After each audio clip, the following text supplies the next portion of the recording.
ఆచి చికెన్ మసాలా. రామోజీ కేసులో ఉండవల్లి బాధ చూడండి, మరి జగన్వి ఏంటి, ఈ టైటిల్ ఎందుకు పెట్టాను అనేది ఈ వీడియో చివరి వరకు చూస్తే మీకు అర్థమవుతుంది. సో ఎక్కడ స్కిప్ చేయకుండా చూడండి.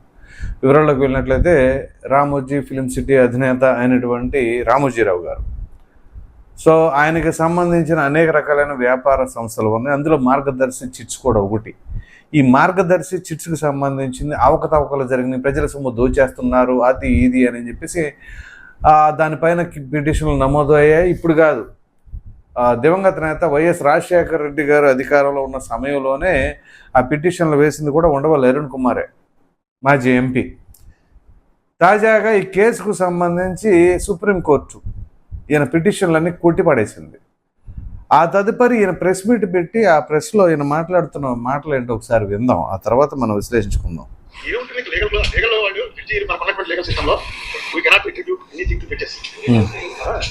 ఆయన అడిగిన ఒక క్వశ్చన్, నేను ఇది 2019లో అనుకుంటాను ఇందులోకి వచ్చింది. అప్పుడు దాకా నేను ఎప్పుడు కోర్టుకి వెళ్ళా. ఇక్కడ 2018లో తెలంగాణ హైకోర్టు రామోజీరావు గారి మీద కేసు కొట్టేసింది. కొట్టేసిన విషయం నాకు ఏడాది తర్వాత తెలిసింది. తెలిస్తే అదే ఎలా కొట్టేస్తారని చెప్పి 2019లో నేను ఒకటి వేసాను ఎస్ఎల్పి. అప్పుడే అడిగాను నన్ను, హూ ఆర్ యూ అని. అక్కర్లేదు, నాకు అడ్వకేట్ అప్పీల్ అడిగా. Advocate is as good as me. General గా నేను అడ్వకేట్లకి డబ్బులు ఇచ్చుకోలేక నేను వెళ్తాను. సీనియర్ నా ఫ్రెండ్ రమేష్ ఉన్నాడు, ఆయన నా దగ్గర డబ్బులు ఇచ్చుకోండి. మా రాజమండ్రి వాడు సీనియర్లు ఎవరైనా పెడితే మినిమం 2-3 లక్షలు ఇవ్వాలి.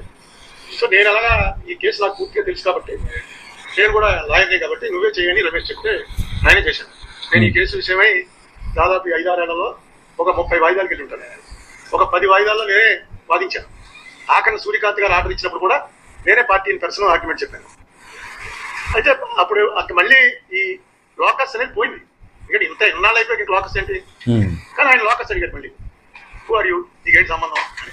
అయితే జడ్జి గారికి దీన్ని కొట్టేయడం కూడా తప్పేం లేదు, కొట్టేస్తారు ఎవడో. మీరు ఈ మధ్య చూసారా కేసులన్నీ, ఈ మార్గదర్శి చిట్ ఫండ్స్కి సంబంధించి అక్కడ అవకతవకలు జరిగినాయి, అక్కడ అన్యాయాలు జరిగినాయి అని చెప్పేసి ఆ చిట్ ఫండ్స్లో ఎవరెవరైతే ఉన్నారో సభ్యులు వాళ్ళెవరు కూడా కోర్టుని ఆశ్రయించాల. ఈ ఉండవల్లి అరుణ్ కుమార్ ఆశ్రయించారు. ఇది ఎలా ఉంది అంటే, మొన్న మెగా డిఎస్సిలో అవకతవకలు జరిగినాయి అది ఇది అని చెప్పేసి అని ఏ ఒక్కరు కూడా రోడ్డు మీదకి వచ్చి నిరసన కార్యక్రమాలు చేపట్ల, ఏది డిఎస్సికి అపీర్ అయిన వాళ్ళు. సో వేసిన పిటిషన్లు ఏమైనా కొట్టిపడేశారు, కోర్టు అసలు యాక్సెప్ట్ చేయలేదు డిఎస్సికి సంబంధించి. సిమిలర్గా డిఎస్సి రాసిన వాళ్ళు, డిఎస్సికి సంబంధించిన వాళ్ళు ఒక్కరు కూడా ఆ నిరసన కార్యక్రమాల్లో లేరు. సో అసలు ఆ నిరసన ఎందుకు చేస్తున్నారు ఏంటి అంటే చూస్తే జెన్సీ అని చెప్పేసి ముసలాళ్ళు పెట్టారు. సిమిలర్గా ఇక్కడ ఈ మార్గదర్శి చిట్ ఫండ్స్కి సంబంధించిన దాంట్లో అసలు ఆ చిట్ ఫండ్స్కి సంబంధించిన దాంట్లో సభ్యులు ఎవరో కూడా పిటిషన్ వేయలే, ఈ ఉండవల్లి అరుణ్ కుమార్ వేశారు. అందుకని హూ ఆర్ యూ అని చెప్పేసి కోర్టు అడిగిందట. వచ్చి వాళ్ళేమో డబ్బులన్నీ వెనక్కి ఇచ్చేసా ఉంటున్నారు, ఏంటి కేసు టైం వేస్ట్ అనుకుంటాడు, కొట్టేసింటాడు. కానీ ఇందులో నేను అనుకున్నది ఆల్రెడీ వచ్చేసింది.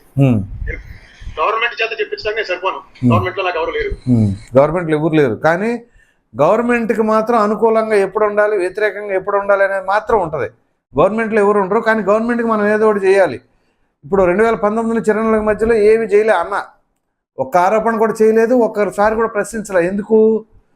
అక్కడ జగన్మోహన్ రెడ్డి గారు ఉన్నారు, ఇలా మిత్రుడు కొడుకు కదా, రాష్ట్రం ఏమైపోయినా పర్వాలా.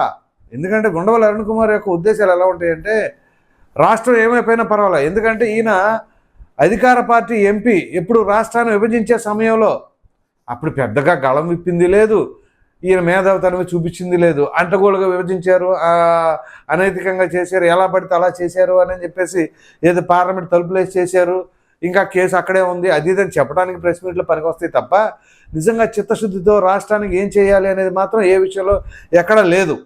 సో పదే సెలెక్టివ్గా ఎవరిని విమర్శించాలి ఏంటి అనేది మాత్రమే తీసుకుంటారు తప్ప ఎవరి మీద కేసులు వేయాలి అనేది మాత్రం తీసుకుంటారు. జగన్మోహన్ రెడ్డి గారి పైన ఒక్క దాని గురించి ఎప్పుడైనా మాట్లాడారా? మాట్లాడలే. ఎందుకని? నిజంగా మీరు రాజకీయాలకు దూరంగా ఉన్నారు, న్యూట్రల్గా ఉన్నారు, ఓకే బాగుంది అని ప్రజలు అనుకోవాలి అంటే మీరు కనీసం తీసుకుంటున్న నిర్ణయాలు ఎవరి పట్ల సుముఖంగా ఉంటున్నాయి, ఎవరి పట్ల ఇదిగా ఉంటున్నాయి, పోనీ ప్రజలకు ఏమైనా ఉపయోగకరంగా ఉండే వాటిలో భాగంగా ఉంటుందా మీరు తీసుకుంటున్న నిర్ణయాలు అని చెప్పేసి ఎక్కడా లేదే. గవర్నమెంట్ చేత చెప్పించడానికి నేను సరిపోను, గవర్నమెంట్ లో నాకు ఎవరు లేరు, కోర్టు చేత అయితే చెప్పించవచ్చు ఖచ్చితంగా అనుకున్నాను. ఏమని పార్టీ ఫేర్స్ రిపర్కషన్స్ ఎలా ఉంటాయి చేస్తే అది ఆల్రెడీ సుబ్బారెడ్డి రాసినటువంటి ఆ క్వశ్చన్ ఆన్సర్ లో చాలా క్లియర్ ఇచ్చేసారు. ఇప్పుడు ఆ ఫైనాన్స్ కమిటీలో ఎవరున్నారో పార్లమెంట్ నవంబర్ లో పార్లమెంట్ మీట్ అయ్యే లోపు ఫైనాన్స్ కమిటీ ఆల్మోస్ట్ నెలకు 2 సార్లు మీట్ అవుతుంది, ఇంపార్టెంట్ కమిటీ కాబట్టి. అందులో ఎవరో వెళ్తే నాకు తెలిసిన వాళ్ళు ఉంటారు, ఎవరో ఒక జాతి జరిగించాయా ఇదేంటిది, ఎందుకు ఇలాంటి లెటర్ రాశారు, ఈ లెటర్ రాసేది ఇలాంటి లెటర్ రాసే ఉద్దేశం ఉన్నప్పుడు అక్కడ ఎందుకు హైకోర్టులో అలా వాదించారు, ఇదే కదా రెండు కాంట్రడిక్టింగ్ అని ఖచ్చితంగా అడుగుతారు. దానికి ఏం చెప్తారో విందాం. సో ఇది కోర్టుకి సంబంధించినంత వరకు ఈ అధ్యాయం ముగిసింది. కానీ పెనాల్టీలు వసూలు చేయడం వరకు ఏమో రిజర్వ్ బ్యాంకు గవర్నమెంట్ కలిపి ఈయన పద్మవిభూషణ్ అలాంటి వాడు చేసింది ఎప్పటి నుంచో చేస్తున్నాడు 50 ఏళ్ల నుంచి. అందుకని దీన్ని డబ్బులు వెనక్కి ఇచ్చేసినటువంటి కారణంగా దీని నుంచి ఈయనకి మనం ఏ రకమైన పెనాల్టీ చేయకుండా చేద్దాం అని ఎవరో చేయించేమో నాకు తెలియదు. ఎందుకంటే బ్యాంకు వాళ్ళు ఇస్తుంటారు కదా, 1 టైం సెటిల్మెంట్. ఆల్ బ్యాంక్స్ అన్ని ఇస్తున్నాయి. అలా రిజర్వ్ బ్యాంక్ వాళ్ళు కూడా ఇది సెటిల్మెంట్ చేసేస్తున్నాం, ఈయన వరకు ఈయన ప్రెస్టేజ్ ఏం పాడు చేయకుండా ఇలా చేద్దామని ఏమన్నా నిర్ణయం తీసుకున్నా నాకేం అర్థం లేదు.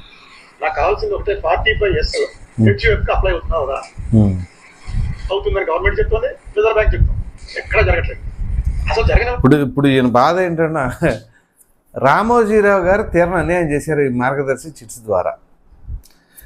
సరే అది అలా ఉంచుదాం, ఆయన వ్యాపారానికి సంబంధించిన వ్యక్తి నిజంగా అన్యాయం చేస్తే కోర్టులో ఉండే దాన్ని ఖచ్చితంగా ప్రశ్నిస్తారు. ఒక ఎంపీగా ఆయన ఏం చేశారండి, ఉండవల్లి అరుణ్ కుమార్ గారు ఎంపీగా ఉండి ఏం చేశారు, మన రాష్ట్రానికి సంబంధించిన వాయిస్ ఏమైనా సరే పార్లమెంటు వేదికగా వినిపించారా, ఏం చేశారు, ఏమి చేయకపోతే ఏంటి, మరి దాని మీద ఏమైనా లీగల్ యాక్షన్స్ ఉంటాయి, అలా కూడా ఆలోచించాల్సి వస్తుంది.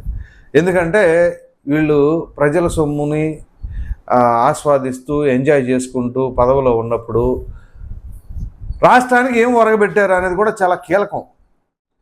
నాట్ ఓన్లీ ఉండవల్లి అరుణ్ కుమార్, ఇప్పుడు ఉండవల్లి అరుణ్ కుమార్ పైన చాలా బాధ్యత ఉంది. ఇప్పుడు రామోజీరావు గారిని ప్రశ్నించడం తప్పేం కాదు, కానీ సిమిలర్గా ఏ రాజకీయ నాయకుడైనా ఆంధ్రప్రదేశ్ రాష్ట్రానికి సంబంధించింది కానీ భారతదేశానికి సంబంధించింది కానీ ఏదైనా సరే ఇసుమంత అవినీతి అక్రమాలకు పాల్పడిన ఆ అంశాలపైన కూడా గళం విప్పాలి కదా. ఇప్పుడు రామోజీరావు గారు తప్పు చేశారని చెప్పేసి ఆయన భావించారు కాబట్టి కోర్టుకు వెళ్ళి పిటిషన్ వేశారు. అంటే జగన్మోహన్ రెడ్డి గారి విషయంలో ఒక కేసు కూడా ఒక పిటిషన్ కూడా వేయలేదు అని అంటే జగన్మోహన్ రెడ్డి గారు తప్పు చేయలేదని. ఒకవేళ తప్పు చేయకపోతే ఆయన 16 నెలల పాటు జైల్లో ఎందుకు పెట్టారు?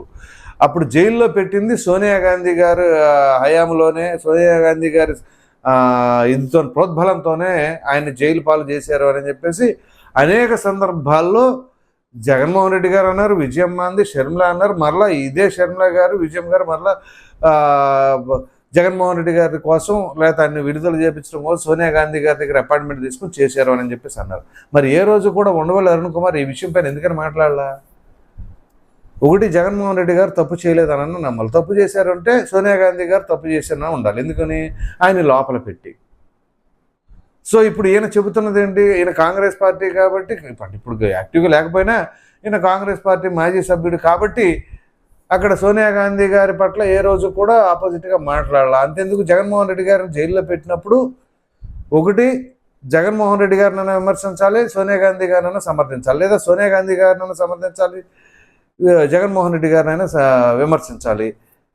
ఎందుకంటే 2 ఆపోజిట్లో ఉన్నారు, కాంట్రాడిక్టరీ అన్నారు కదా. ఇప్పుడు అదే కాంట్రాడిక్టరీ వీళ్ళిద్దరు ఉన్నారు. కానీ ఇద్దరు పట్ల సాఫ్ట్గా ఉండే తత్వంతో ఈయన ఎలా ఉన్నారు అది ఆలోచించాలి.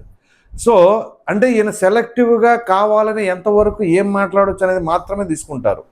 ఎవరిపైన మనం పిటిషన్లు వేయాలి అనేది మాత్రమే తీసుకుంటారు.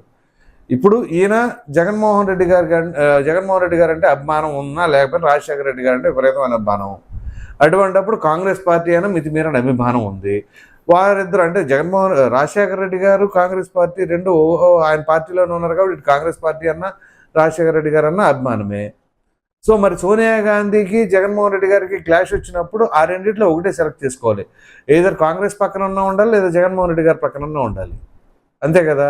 ఈయన కాంగ్రెస్ పక్షానే ఉన్నాడు కానీ జగన్మోహన్ రెడ్డి గారిని విమర్శించలేదు. ఎందుకని ఆలోచించాలి.